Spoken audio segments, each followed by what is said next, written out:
নমস্কার বন্ধুরা, আমি আগের দিনকে যে পটলের দোরমা বানিয়েছিলাম তার যে দানাগুলো আমি ছাড়িয়ে রেখে দিয়েছিলাম, বলেছিলাম যে আমি সামনের দিন একটা রেসিপি বানাবো। তা আমি আজকে সেই রেসিপিটা নিয়ে হাজির হলাম। দেখো আমি রেসিপিটা কি করে বানাচ্ছি, পুরো ভিডিওটা দেখলে তোমরাও এটা করে খেতে পারবে। আর অসাধারণ একটা রেসিপি।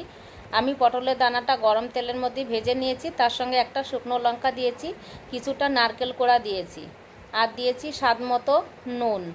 ঝাল বেশি দেবে না, যে যেরকম ঝাল খাবে সে সেরকমই ঝাল দেবে। আর দিয়ে দিলাম গোটা সরিষাটা দিয়ে এর ভিতরে বাটতে হবে। সরিষা যদি না দাও তাহলে কিন্তু টেস্ট আসবে না। আর এইটা অবশ্যই শিলে বাটবে, হাতে না বাটে যদি তোমরা মিক্সিতে বাটো তাহলে কিন্তু স্বাদটা নষ্ট হয়ে যাবে, গ্যাদগাদা হয়ে যাবে, একদম কিন্তু ভালো লাগবে না।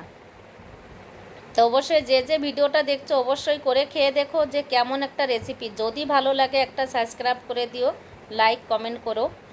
আর এটাকে সেই যে ভাজা যে তেলটা থাকবে ওই তেলের মধ্যে আবার একটু নেড়ে নেবে, আরও অসাধারণ লাগবে খেতে। এটা দিয়ে এক থালা ভাত যদি না খাও তখন আমাকে কমেন্ট করে জানাইও যে দিদি কেমন ভিডিও বানাচ্ছো।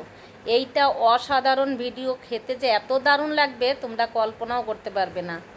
এরকমভাবে তেলে ভেজে নেবে একটু, নিয়ে তারপরে তোমরা সর্ষের তেল দিয়ে মেখে ভাতে, গরম ভাতে বেশ খাবে।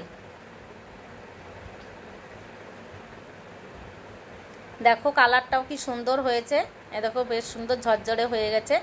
এবার গরম ভাতে খেয়ে দেখো কেমন লাগে। আমার ভিডিও কমপ্লিট করলাম। টাটা, নমস্কার, তোমরা ভালো থেকো সবাই।